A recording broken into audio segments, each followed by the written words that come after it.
let's take a look at number 8. So number 8 says in the xy plane, which is just a graph, right? So an xy plane is just some type of graph with some kind of line going through it, right?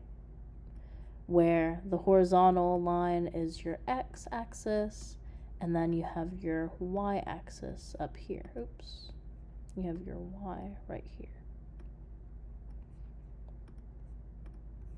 And so in the xy plane represented by this graph, what is the y-intercept of the graph of this equation?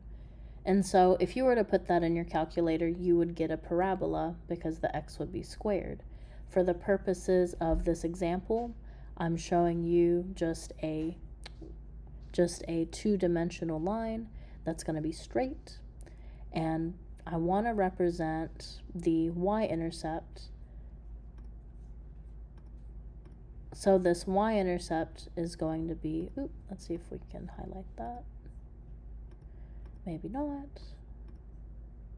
So the y-intercept is the point where that line is going to touch the y-axis once.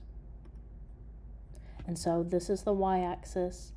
This down here is the point in which it's going to touch the y-axis.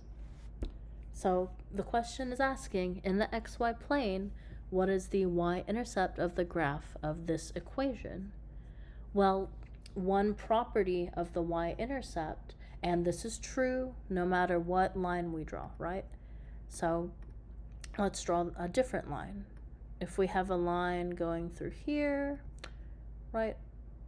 Or if we have a different line going through here, maybe a different slope as well, we know that this is a y-intercept, this is a y-intercept, and this is a y-intercept.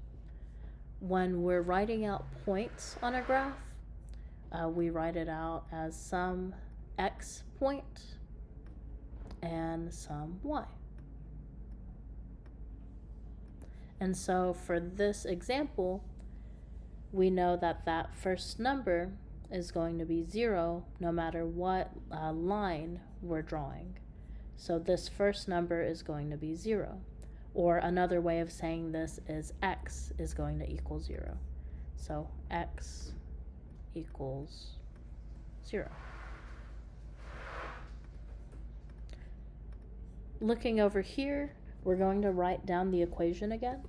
So we have 6 times x minus 1/2, and that's multiplied by x plus 3. We want to let x equal 0, and we want to plug in and solve. So let's plug x in. We have 6, 0 minus the fraction 1/2, and that's multiplied by 0 plus 3. So we have 6 times 0 minus, so it's going to be 0 minus 1/2. That's going to be negative 1/2. So negative 1/2. And then that's multiplied by 0 plus 3, which is just 3. So 6 times negative 1/2 is going to be negative 3.